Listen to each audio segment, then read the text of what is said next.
Just again, for the record, that recording will record the presenters' faces, the shared screen. It will not record any of our participants. Yes, thank you so much. So, hello everyone. My name is Rebecca. My pronouns are she, her. I am a librarian here at Des Moines Public Library. And I would just like to extend a really warm welcome to everyone who is joining us here in real time tonight. And another really big warm welcome to those of you who are going to be viewing this as the recording. I'm so thankful that y'all are here with us today. And I'm also really thankful to all of our panelists that we have tonight. We have a great lineup for you. I hope you have pen and paper ready because the resources and the knowledge is going to be flowing. So before we meet all of them, I'd like to give everyone a quick rundown of tonight's program. As Jenny said before, this program is being recorded. If you are a participant, your camera and your microphone is off for the time being. But if you have a question that you'd like to pose to the panel at large, please go ahead and pop that in the chat as it comes up for you, and I will definitely ask it. If you have more tailored questions that you'd like to ask a particular panelist, the majority of them will be around for breakout rooms following the main panel discussion. Also, if you have any technical difficulties, Jenny with DMPL is here to help. Just send her a message and she will help take care of that. So I'm going to stop sharing my screen. You are in fact at LGBTQIA+ healthcare in the Des Moines Metro, where we will meet a number of wonderful providers today. And so we'll go alphabetically here. Let us know your name, your pronouns, where you fit into the healthcare world in Des Moines. And let's start off with David. Hi, I am David Depew, he, him. I am a mental health therapist at UCS Healthcare. Okay, and Becky. Becky, you're still muted. Sorry. No I've been in problem. clinic all through COVID. I haven't mastered this Zoom thing. Okay. I'm a nurse practitioner at Primary Healthcare. My name is Becky Johnson and my pronouns are she, hers. Okay, excellent. Max, we'd love to meet you. Howdy, y'all. My name is Max. I'm the program director at One Iowa, but I'm also a transition doula and a gender affirming birth worker as well. And my pronouns are they and he. Awesome, thank you so much. Dr. Kelly O'Reilly. Hi everyone, I'm Dr. Riley. He, him are my pronouns. I work at Unity Point and I'm also in the LGBT clinic here that we have once a month.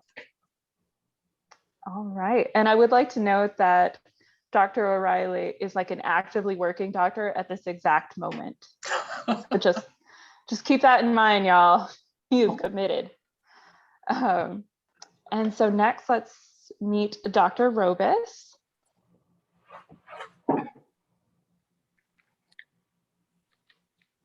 There we go. Sorry about that. I'm Dr. Rich Robis. I'm a pediatrician at Unity Point at Methodist Plaza, and I also work with Dr. O'Reilly in the LGBTQ clinic for Unity Point. All right, and last but certainly not least, Brianna Young.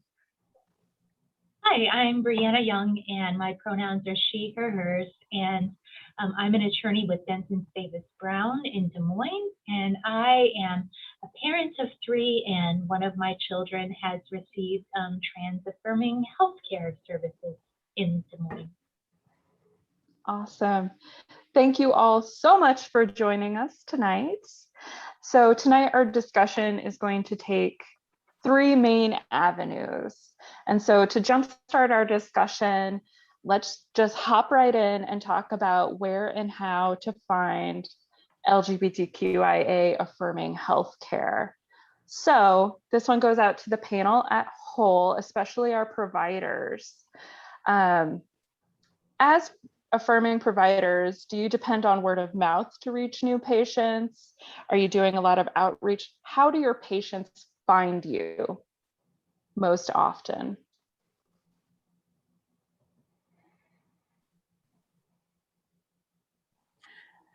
I guess I'll start and say word of mouth is huge. I think I get a lot of referrals from patients whose friends have been at primary healthcare, family has been to primary healthcare.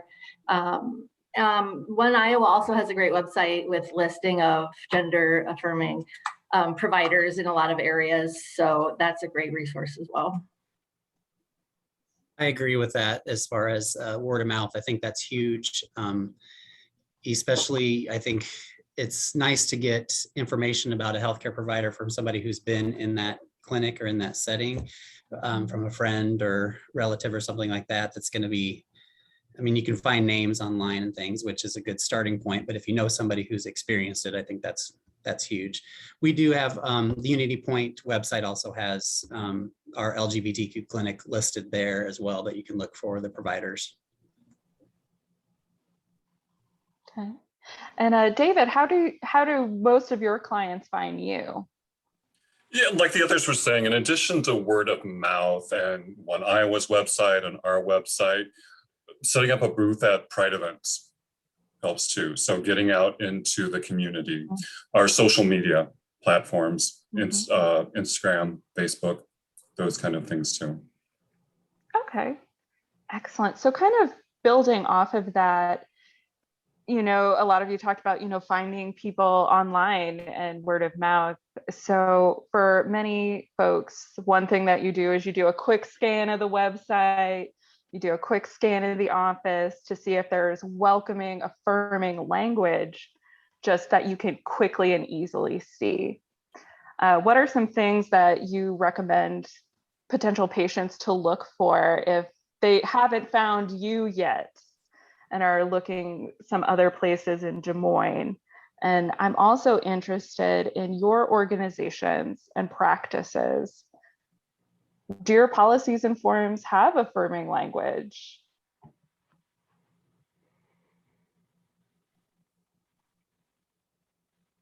Okay, I'll start this time, Becky. Just about ready to jump in. So yeah, we had, you know, especially because we just finished Pride Month not that long ago, there were signs everywhere at that time. But since right now the clinic is only one evening a month, there are huge signs out that are placed for that to kind of say this is where it is and whatnot.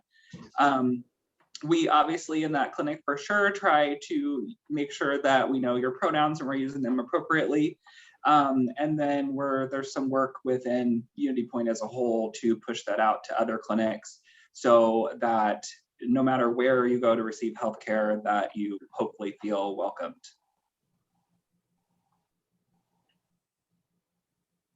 So like on the website, which is how most of us are finding things now, for those of you not at Unity Point, is it real easy on the patient side to see that? Are you able to see it through that other lens? Like, expand on your question. Like, I mean, I guess, because, you know, most patients that I've only been doing the clinic for probably about 4 or 5 months now. So obviously all my patients that I'm seeing are new to me, and most of them are new to the clinic. And so several of them have, you know, been Googling just like LGBT friendly healthcare and have come across Unity Point's page that kind of has all of us listed, and then kind of get a hold of the clinics to say, hey, you know, can I get in to see an appointment? I've also had some that get referred that maybe are already following with a therapist, and the therapist kind of gives them some more resources to say that, you know, this is one of the clinics in town and maybe you should try to get in there. And I think that sometimes it can be hard to find, you know, something specific within the area unless you kind of really know where to go and look. So hopefully that this will, when it gets recorded and put out, then that will help people kind of say, go to this place or go to this place, and that's where you can go to at least, you know, kind of start seeing a provider. And it looks like Max, you may have had an interesting note. Yeah, I think I look at it from a couple different perspectives as like a trans person myself, but then also a person that is helping trans folks navigate spaces, and then also a person that's vetting resources to add to our like resource directory. I'm thinking a lot about not only like, it's nice when there's rainbows and things like that on folks' websites, but I'm looking for some substance, I think, because we look and we see rainbow capitalism kind of crop up everywhere. And so for me, when I'm looking for a provider like the providers that are in this space that are incredible, I am really trying to see like, is it a compassionate and thoughtful like intake form? Are the offices like accessible to folks with disabilities? Are there any providers of color? Are there any providers with disabilities? Do providers feel equally as comfortable working with like trans folks as they do lesbian, gay, and bisexual folks, for example, because sometimes there's a disparity there. So it's kind of funny because sometimes I'll find myself like calling people and like asking a bunch of really weird questions because I want to kind of know who they are in the heart of their work. And so I think we also have to think about the issue as being like, not just can you work with LGBTQ people, but can you work with LGBTQ people that have so many different identities that all intersect, and are you able to reckon with and in a like trauma-informed and intersectional way, can you work with those folks? So that's a lot of like what I look for, which is really hard to like find. And so I think that's why word of mouth is so powerful. We've talked about that. That's why so much of the way that works in the Des Moines metro area is just like, oh, who did you go to? Tell me about your experience with them. How did it feel to be there? As opposed to like, what did you see on the website? If that makes any sense.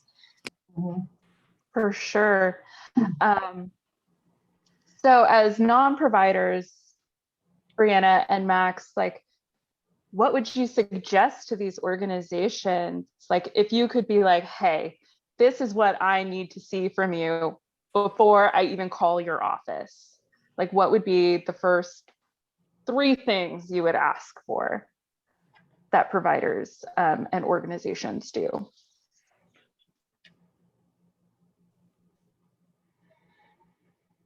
Yes. So I am not a transgender person. I'm a cisgender person and a parent as a transgender child who's 17 years old, and I'm here with her permission today because this is not my story to tell.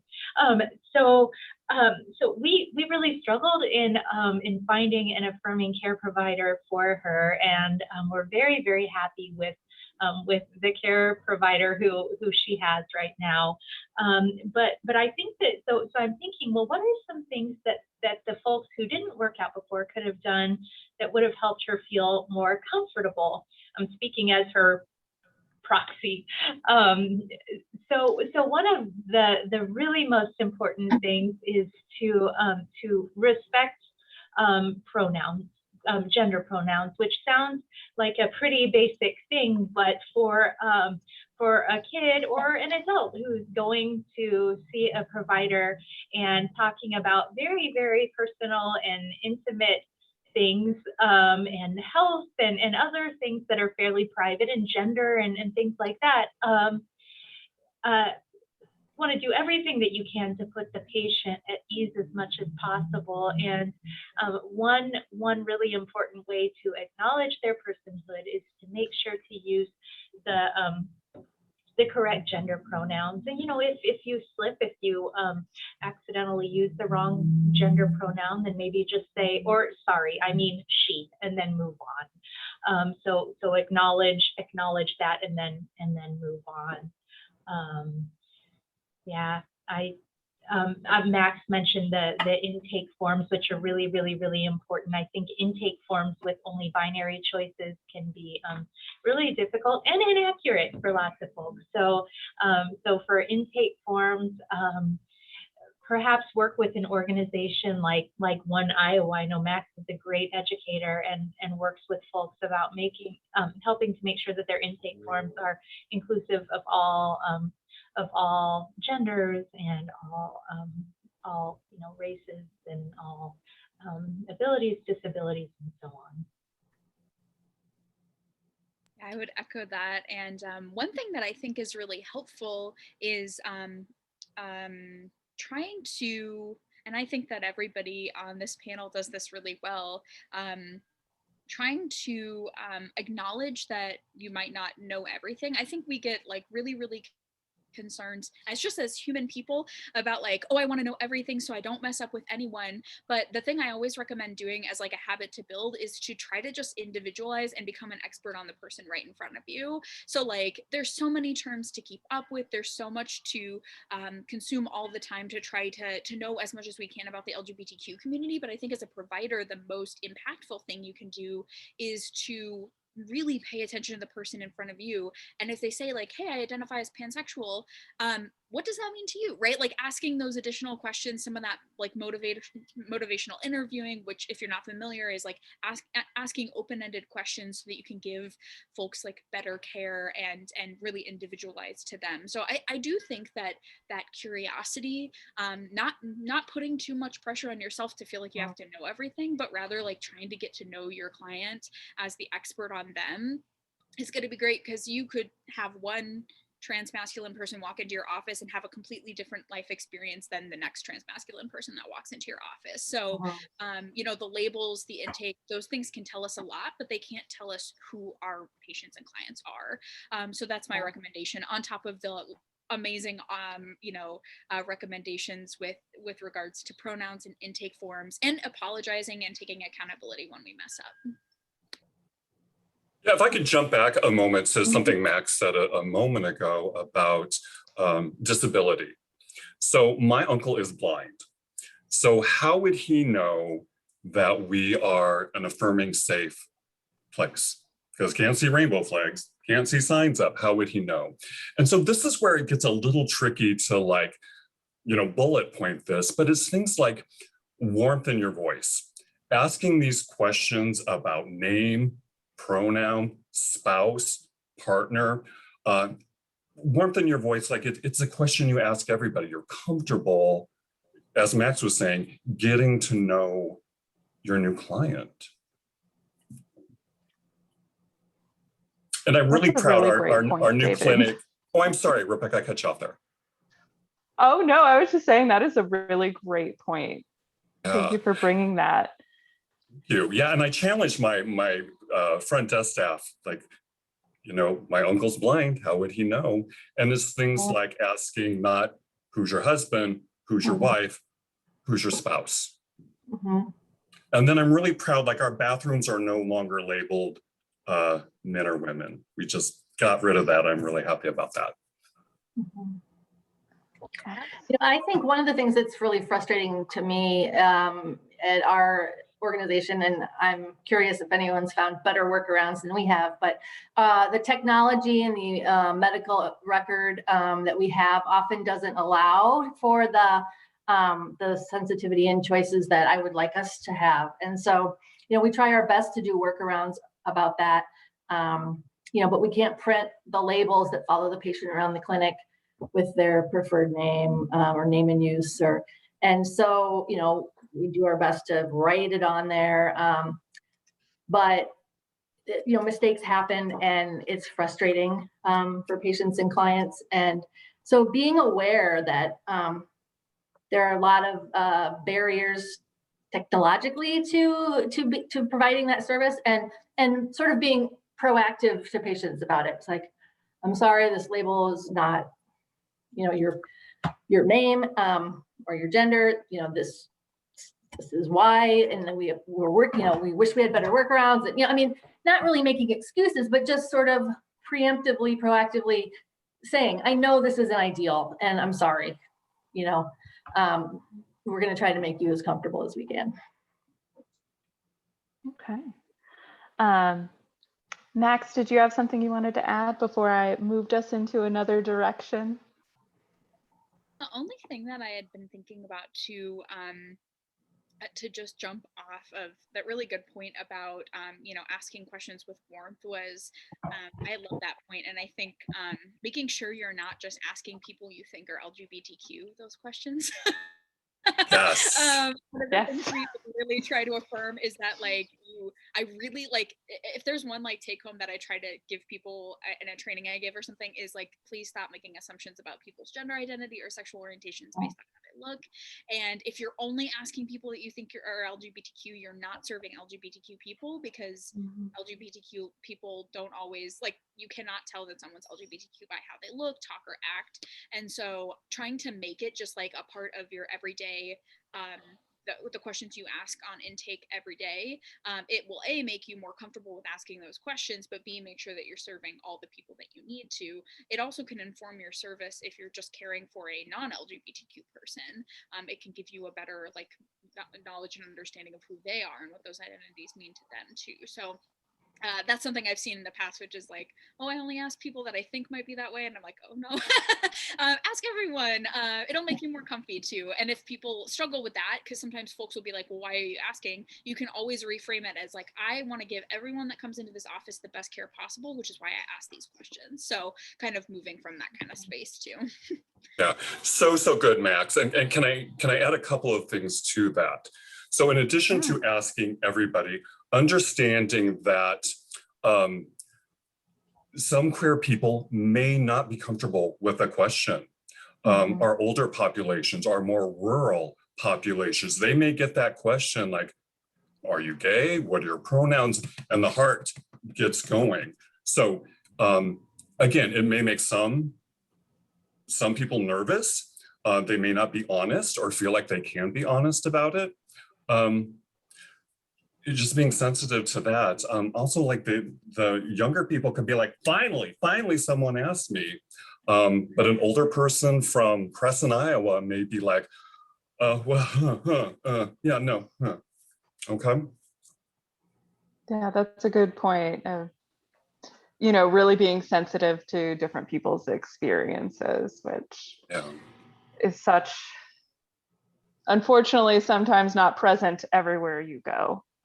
But let's switch gears a little bit. I'd really like to know, for those of you who are providers, are involved in, you know, kind of like the billing side of things, for patients who are under or uninsured, are there options for care within your organizations? And if so, what does that look like?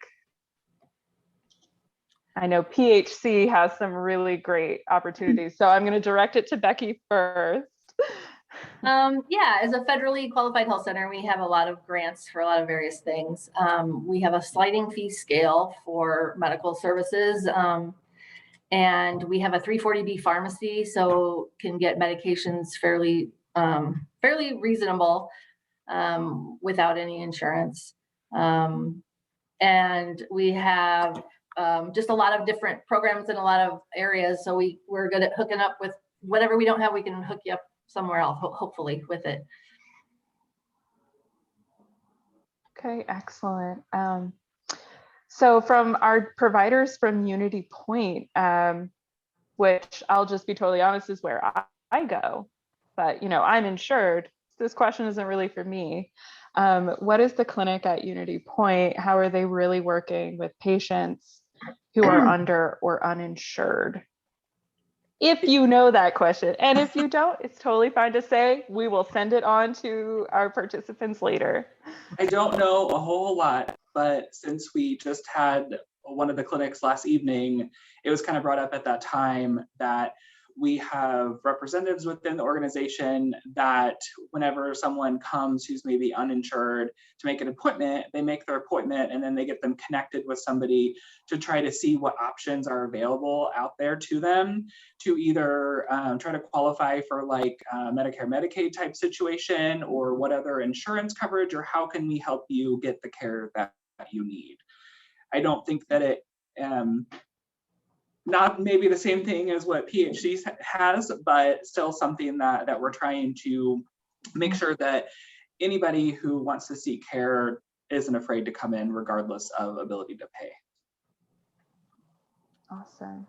And UCS, David, I know has a lot of great support groups and things like that. Are you familiar with how UCS works with patients who are under or uninsured to receive the care that they need? Yeah, so like Becky was saying, we do have some access to some grants. And we've got a small team that can refer people out to different resources too. One good thing about the pandemic is it did get some funding for resources for people. Okay. Excellent. So Shout out here. This isn't within a organization, and it is new. But here in the coming months, applications will become open for the Iowa Trans Mutual Aid Fund. This was an aid fund that was like developed to meet the needs of trans folks that cannot access medical care because of the cost. And so there's different tiers of support. Again, the applications are not open yet, but that's something that will be more widely available to folks as a way of trying to bridge those gaps too. And Max, do they also, sorry, do they also help with medications, not just like getting them an appointment or whatnot? Is that something that would be included? So the care includes things like it could be like a copay for HRT, or it could be like an HRT payment without insurance, for example. It can include name change documentation. It can include partial like coverage of costs for surgery. So not a whole surgery, that wouldn't be possible for us, but it can include like a doctor's copay, things like that. So all of those things are still getting kind of worked out, and again, applications will open up, but that'll be I think a really cool resource. yeah, we'll definitely Super be including exciting. that in the resource list. I love to see mutual aid. I wish we didn't have to rely on mutual aid, but here we are. So now I'd like to, this question is for our pediatrics wing with Dr. Robus. So for youth, what are some options that our young LGBTQIA folk can take upon themselves to find healthcare that they need when you may not have full autonomy of your being, you know, with your parents and all? Do you have any suggestions for that? That's a very good question, and it does add a layer of, you know, if they haven't come out to parents yet, or that makes it very difficult. We do try to provide, when we're seeing our patients, the opportunity for them to talk to us alone. So depending on age, so that would give them one opportunity. We also, our intake forms do that we ask the kids to fill out, at least if they're 11 and older, do ask a lot of those questions about gender identity, sexual orientation, those kinds of things. So that's one way that they can reach out to us without, you know, having to ask it in front of their parents. Another resource just in the community that could get them hooked up to places is Little Rainbows. They're mostly doing stuff online right now, but that's a group that will meet periodically and can have resources for patients. Again, they're going to have their parents to get them there, though. So I don't know if that answers the question or not, but yeah, it's a kind of a tough space when you really can't is. make all of your own choices. Right. Yeah. So I think also just knowing that they can ask to talk to the provider by themselves and without parents in the room. So I'll admit, I did not know that as a child you could be like, please send my parent away for a moment. There would have been times that would have been useful information. But let's switch gears a little bit. So now we've talked about what are some things to look for, kind of how you can go about finding healthcare. You know, hopefully you know someone in town and can ask a question. But now I want to talk about what are some things to keep in mind about our health when visiting a new doctor. So I'm just going to throw this question out to everyone. What, in your opinion, is some of the biggest healthcare concerns for the LGBTQIA community at large currently?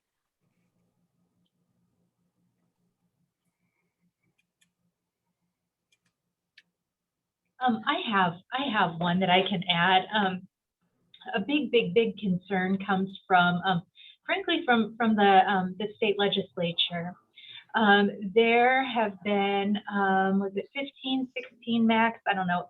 So like a million of different bills proposed that would have adversely impacted LGBTQIA folks in Iowa, including a bill that would have made it unlawful for my daughter to continue taking the puberty blocking medication and hormones that she has a medical need to continue to take, and the results would have been absolutely disastrous. And just to show you kind of some of the ridiculous impacts of that law would have, the law would have applied to a child as defined in such and such code section. Well, that code section says someone under age 18 who's unemancipated. So our last ditch workaround was going to be to legally emancipate our then 16-year-old who did not want to be legally emancipated, but did have a need for medical care. And what are folks whose parents aren't lawyers and reading the laws and everything supposed to do? You know, it's just a big concern, a big concern is that it'll be illegal for our children, especially, to be able to receive the care that they need, and that is a very bad feeling as a parent of a transgender child to have to worry about that every legislative session.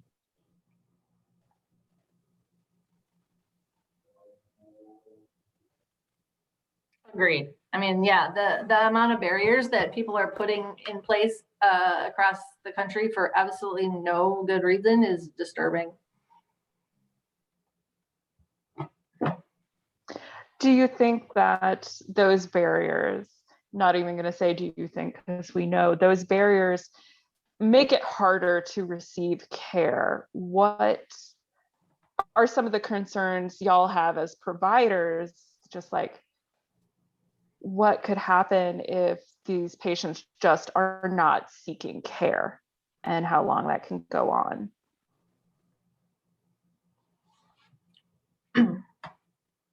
For any health need they have. I think not only, not only talking about, transgender patients specifically and talking about like medical care, but also the, mental, what effect and what toll does that take on those people? And sometimes, not being able to have access to care or anything like that Brianna was saying, it's the same thing. What change would that have had mentally? And how do we work past that to help the patient get what they need to, but also, from a mental health standpoint. And I think that though any kind of mental health disparity is relatively large within the LGBTQ community anyway.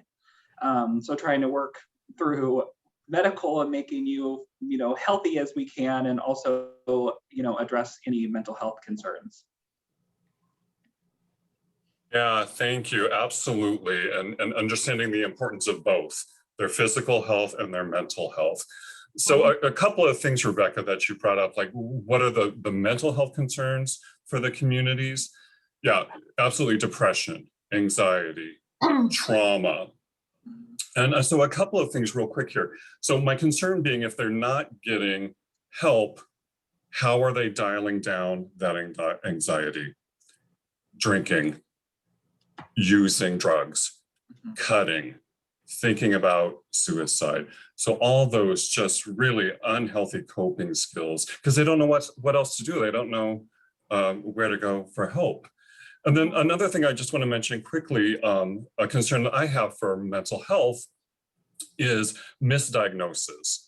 And so I've got clients that have come to me that say they've been diagnosed bipolar, they've been diagnosed with a personality disorder. That may be accurate, but it may be the person struggling with their identity. They're struggling with their orientation. And what does that look like, to a person who doesn't do gay affirming care? Yeah, I'm really concerned about substance use within the community as a coping mechanism. Mhm. No, absolutely. I mean, there's a ton of data that shows, LGBT and especially trans youth have much, much higher rates of mental illness and substance abuse and smoking and sexually transmitted infections and on and on. And yeah, I mean, when exactly what you said, when you're living with that kind of dysphoria constantly all the time, how do you cope with that? Yeah, there's often some unhealthy coping mechanisms, because if you don't have the supportive parents or the supportive friends or the supportive school or the supportive legislator or this, it can be a pretty downward spiral that then leads to other health issues as well. I think a lot about that I think is huge in the city of Des Moines and many other places in our country is houselessness and homelessness. I don't think it's wild. When we talk about medical care, we know that LGBTQ medical care is like so important and life-saving, and so many LGBTQ people we see, in the 30s and 40% ranges, that LGBTQ people are needing care in housing programs, in street outreach programs, in drop-in housing, things like that. And we're seeing that really, really high in youth and LGBTQ adults. And so, one of the most basic pieces of healthcare is housing. And we don't have enough housing for houseless and homeless people here in Des Moines. We do a horrible job making sure that our houseless folks, our houseless neighbors are housed. We saw this, and there's just no action by the city of Des Moines to try to change this at all, in my perspective. And so we see that houseless and homeless folks here in the city don't have very many resources. And then additionally, that 30 to 40% of those folks are LGBTQ. It makes that access to housing an LGBTQ healthcare issue. So that's another thing that I think a lot about, is that people can't even get in the door to see a provider because they can't even get in the door to get housing too. So that's something that I think a lot about as well, that has to be talked about as like a healthcare issue, because it really is. And so that's one of the things that I think about often. But I do think that the other thing is really that fear of, even knowing that there are like helpful and kind providers, still doesn't like build back that trust in that person, which is why it's so helpful to have that kind of word of mouth piece as well. But just a couple of things kind of floating around for me. And the housing, like the housing first model, right? It's like, well, people can't get stable and sober and mentally, their mental health under control if they don't have a house. So housing first and then work on the rest, And I would say the same should hold true in most cases for mental health and gender identity or gender dysphoria. You don't try to treat the depression and anxiety first. You treat gender dysphoria first, and then oftentimes the rest, it just improves on its own. And if not, you go from there. There's also the other end, and for our older members, when they go into assisted living, they may not have a spouse, they may not have children. So there's some fear of, I'm going into assisted living. Does that mean I'm going backwards? Does that mean I'm going back into the closet? Does that mean they're not going to respect my pronouns? Yeah, the aging is going to be it's a difficult issue. We treat a lot of patients with HIV, and as patients with HIV have to go into assisted living facilities, there's a lot of fear and ignorance, and it's scary.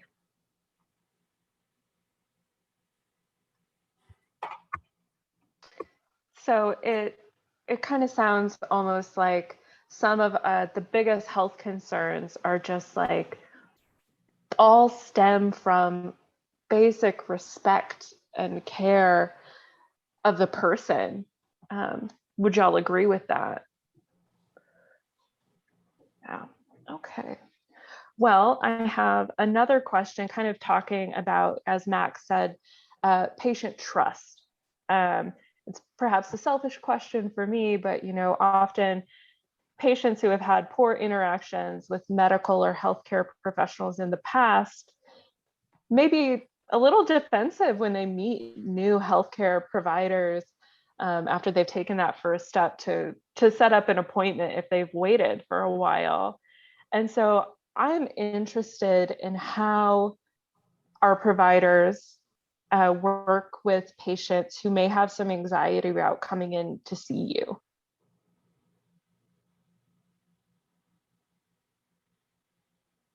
I think that, you try to make that individual feel as welcome as you can.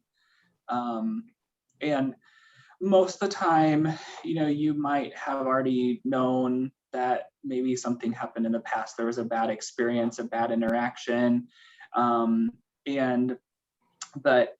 I also don't want to push anybody to disclose anything that they're not comfortable until maybe they're comfortable with being with me as a provider. So you might not get all that information, on your first visit as you're trying to learn more about that person. And then, I think as you continue to have more visits with them, more and more come out, and then that can kind of help me as a physician say, how do we maybe need to adjust your care plan to help you and help you along the journey? Rich, did you have something you wanted to add? Sorry. I'm so sorry, Becky. I muted myself again. I'm sorry. Most preteens and teens are, I think, pretty anxious to come to the doctor anyway, regardless. And most of them, until you tell them they don't need any shots, are not going to settle down. But I think just, again, not a lot different than what Dr. O'Reilly said. You need to make sure that they can feel that it's an open space, that you are there for them, and that no question is silly or stupid, or I want to know what they want to get out of the visit for that day. So that leaves it open for them to divulge as much as they want to me at that time. So. And building off of that, I tell patients every time that I'm continuing to learn too, and I'm kind of going along everything in the journey with them. And, we want to have the same mutual goal, whatever outcome they want to happen. And how do we get to that end point? And it's not, something that I want to say, I know everything and this is what happens and this is what we're going to do and whatnot. Like, most patients that I see have already a little bit of an idea, maybe a lot of bit of an idea about, different things with healthcare wise and maybe what pathway they want to start. And that kind of at least can start some discussion. And how do we achieve what that individual wants versus me looking at it from making sure that we're doing it in the most healthy way possible. Yeah. Okay, so let's circle back to Becky and some of her insight. I mean, it really does, very similar to what has already been said. I guess I was just thinking of one example of, basically going at their pace. What are you ready for? What are you interested in? I had a patient who, a trans male who never had a cervical cancer screening, and we talked about it, and they were very anxious about it. And like, of course you are. You don't identify with that part of your body, and I believe there was some trauma in the past that they didn't really want to get into, and it wasn't necessary to. And so we would just sort of like touch on it a little bit, and they would ask questions like, well, could I have somebody come with me and be with me? Yes. Just kind of what would make you think about what would make you comfortable. We'll make it happen. And we talked about it 3 or 4 visits before we did it. And so, just saying, we don't have to call it a vagina. We can call it whatever, a frontal canal. We can call, we don't have to call it anything at all. Like, we just, what's going to make you comfortable? What's going to make you not comfortable? And just going at their pace.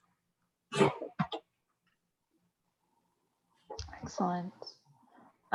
Those are really great insights. Thank you for sharing, Becky, that. All right. So what are some things, like, you're going to the doctor and you have concerns? How should you as a patient talk to your provider about them? Should you make a list? Should you just be like, I kind of feel okay, I don't know, but my arm fell off? Like, in what order? Like, how do you bring that up to your provider? Like, what is best for you and what is best for the patient? I like lists because you can sort of see up front, like what all's on there, and then prioritize them and get through what you can and go from there. Yeah, I like the list too. A lot of people have it on their phone, or they will, for our well check visits, our intake form also has just an open spot for what concerns do you have today that you want to address. So I always make sure to try to look at that before I'm in the room. You still got to let them go at their pace. And, if you bring a topic up and you can kind of read that they're not ready to talk about that yet, then go on to something different. And I think also just at the beginning of the visit, again, asking them also just, what are your concerns? And again, as much as you can provide, I know a lot of people hate going to the doctor for anything. So as much as you can provide it as a safe place that they can ask whatever they want. Yeah, one thing that I think about from like the patient and like patient navigator perspective is I always try to like go into an appointment or, and I help folks kind of connect with this piece, which is just like being a little bit mindful of the moment. Because I feel like you get to the doctor's office and it's just like rushed, and then you've been waiting, and then it's rushed again, and everything's happening really fast. And like having that list, like knowing what you want to talk about, and like taking a moment, because like this care is about you. And we have to like remember that this isn't about like getting in and out as quickly as possible. It's not about making the process like as easy for everybody else as possible. Obviously we want to be like kind, lovely people, but like at the end of the day, you're here to get care, and that care is here for you, and you need to prioritize yourself in that moment. And I think that in medical spaces, because of medical racism, because of medical transphobia, because of medical ableism, we see people that are highly marginalized not feeling like they have the ability to do that in those spaces. And so from that patient perspective, I always just try to remind them, like, you deserve space in this area. You should take up space. This is your care. Take it. So that's something that I try to remind myself too, as a human person that goes to the doctor.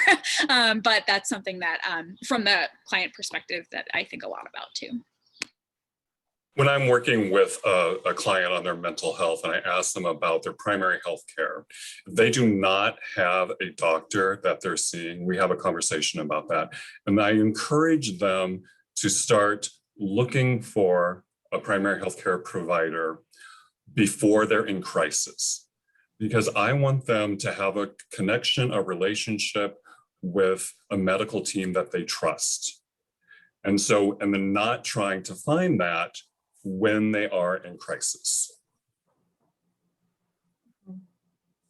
That's a great point. Max, back to what you said too, I think when you do have a big list, kind of having that knowledge, that not feeling like this is your one shot.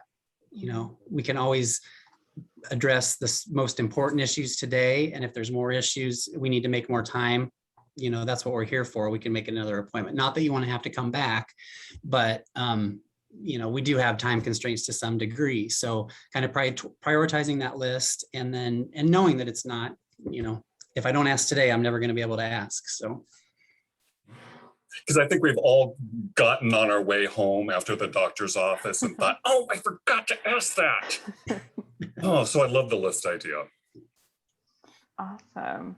Okay, so now we're going to switch gears a little bit. And so now we've talked about how and where we can find care, and what are some of the concerns to keep in mind. Make you a list on your phone or in your notebook.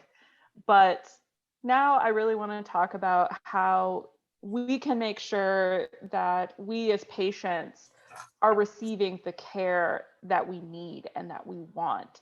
Is this something we have to do entirely by ourselves? Like, do I need to the MD to be like, I need you to look at my foot, or like, this is happening with me? What kind of support avenues are there, or is it really a solo venture? I guess I would say, oh, sorry, go no, ahead. that's fine. I certainly don't ever want my patients to feel like it's a solo adventure for them. I'm here for them, and I want them to be able to ask. Certainly, I'm going to have, like, for a regular, well child visit, I'm going to have an agenda that I need to go through. But I want them to, feel that it is a partnership. And again, making sure that I try to remember to ask at the beginning, specifically if there's things they want to go over. Yeah, I think that's, I'm done now. I think that there are times when, maybe I don't even know how to access that, but, I'm going to try to find out however I can to help that patient along the way. Okay. So most of us here have experience with affirming healthcare, with affirming doctors, people who want to listen to you and really give you the best care that you need. I'm really interested if you have some suggestions for when you end up somewhere that is not affirming. How do you advocate for yourself in that arena? What do you do when you are just receiving honestly bad care? What can you do as a patient to be like, hold up, I need you to help me, and I can advocate for myself in this piece? And I'd really love your input on what some occasions are for patients who aren't clients of y'all's and perhaps haven't found their way to affirming care yet. I would say start with the mindset that it's okay to break up this relationship. My mom and dad saw the same doctor for 20 plus years, saw the same dentist 50 years. But if you trust your gut, if you're not getting good care, it is okay to end that relationship. And again, this is why I think it's so important to start finding that care before you're in crisis.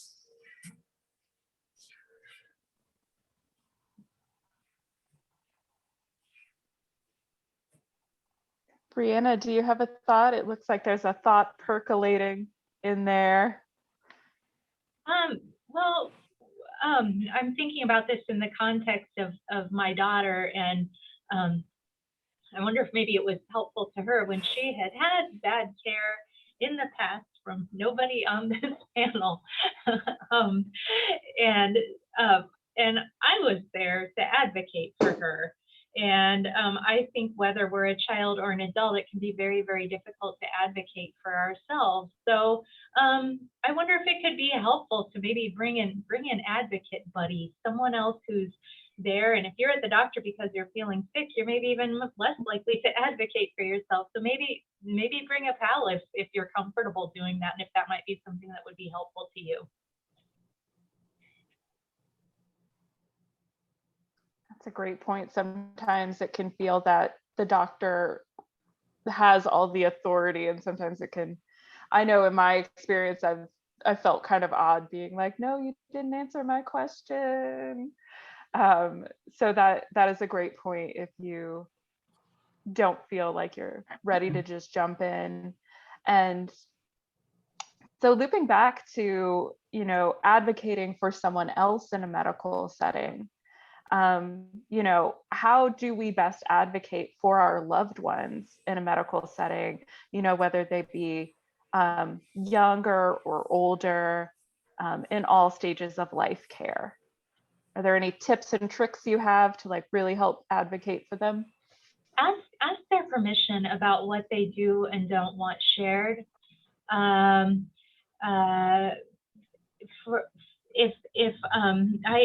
would not be here today had my daughter not given me permission and told me that she thought this was an important issue and she wanted me to be. If you are advocating for someone else, only share what they want you to share. If they don't want you to share what their real gender pronouns are, the pronouns that they are, because they want to keep that private or for whatever reason, then don't share that. Make sure that that you have a clear idea before going into the room, that you know what the other person wants you to share and not, and just adhere to those boundaries. Yeah, I agree with that. I think that you really want to like get straight on what that person wants too. Like both in terms of like what they want shared, but also like how they want, like this happens to me all the time with trans clients, with other trans friends, with my trans partner. Like we'll check in and be like, okay, in this space, how do you want me to respond to you getting misgendered? Do you want me to respond to you getting misgendered, right? Like sometimes it's like, no, please don't say anything. And sometimes it's like, yes, I would really like some backup on this. So like treating every situation as an opportunity to learn more about how to like show up for that person, I think can be really helpful. And then also, I think this happens when we come with our loved ones to advocate, but like try to take your emotions out of it, because like often what I'll see is people get like really angry on behalf of somebody else, and that's not always like a really helpful or even powerful like emotion for that person. It makes the situation more challenging for both the provider and the client, and it doesn't necessarily benefit anyone. So I think also like making sure that if you're going to come and help and support that person, that you're not redirecting that energy to what you're feeling, but rather like really focusing on how to support that person and grounding in them and their needs first. That's such amazing advice. Thank you both for that. So I have two bigger questions for the panel at large to like, end on before we head to our next step. One question that I have is that we know that there are healthcare disparities for the LGBTQIA+ community, especially so in our trans community and for the members of the community of color. How can we address those disparities both on a personal level as a non-healthcare professional, and how can we address those on those institutional, organizational levels?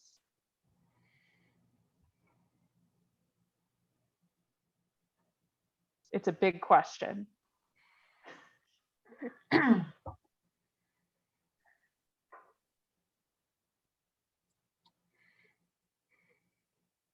I guess on a personal level, like I'm still working on this, trying to call people out on bad behavior, racist behavior, sexist behavior, ageist behavior, just all of that, without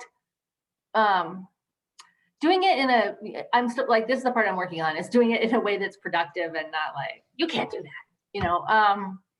and so that's something I'm constantly working on with friends and family, and trying to make them, help them to be more aware and understanding of issues.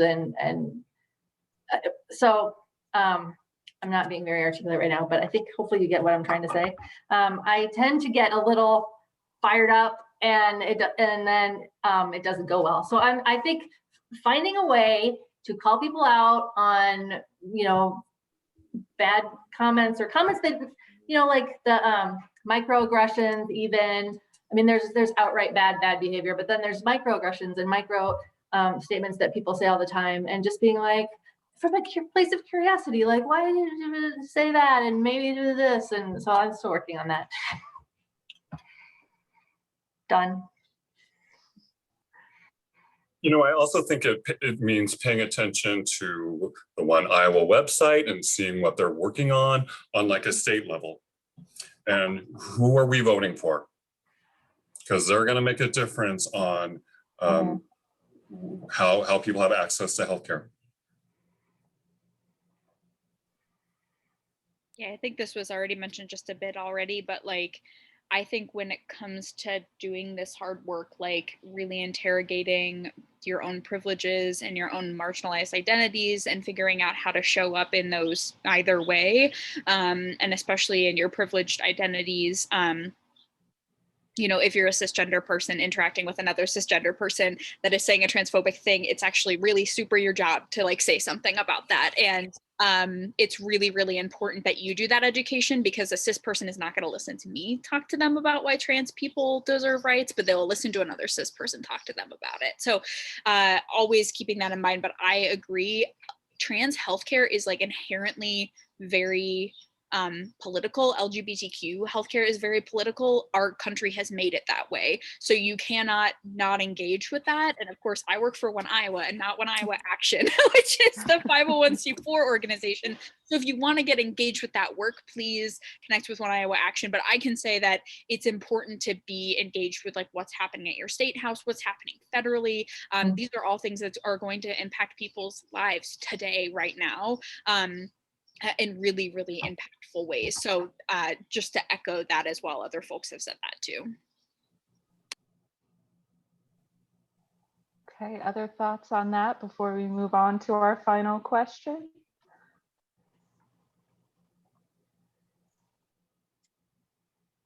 Okay, so our final question for tonight is, this is for all of you. What is your best advice for someone who is new to the Des Moines Metro and looking to set up their care team and support network? Like we had a question earlier from someone who is new to Des Moines, who is interested in informed consent endos. What is your best advice for those people who are new to Des Moines to set up their care networks? And they don't know anyone, so word of mouth is going to be a little harder for them. I encourage people to check with their insurance and what providers will their insurance cover. Then they get that list and they look at maybe who's close to them. Then they get on that website. Does the website have any affirming language? Does it have any affirming programming? And then even digging in a little deeper and even going to the provider's LinkedIn page, if they have one. You know, maybe I'm not crazy about things like Yelp, but maybe something like Yelp, just unfortunately, a little rolling up your sleeves and digging in. And a plug here, your librarian can help you dig in very easily. It's our whole job. Love it. Yeah, some other bits of advice. Dr. O'Reilly, do you have some advice for us? I don't know that I do, because I mean, I still consider myself fairly new to Des Moines, but I guess that I just kind of asked one of my coworkers and said, hey, where do I go to get care? So it was fairly easy for me. But, you know, before I even came here and before I even joined with Unity Health, you know, I did do my own kind of research. And so I knew that the LGBT clinic was something that was available. And that's kind of what kicked off during, you know, discussions about coming and working for Unity Point. I was like, I want to be a part of this. This is something that, you know, that I want to help out with. So. I'll put a little plug. You talked about this earlier, and I always, I feel so many warm feelings about mutual aid. Get connected with your local mutual aid group, because usually mutual aid is like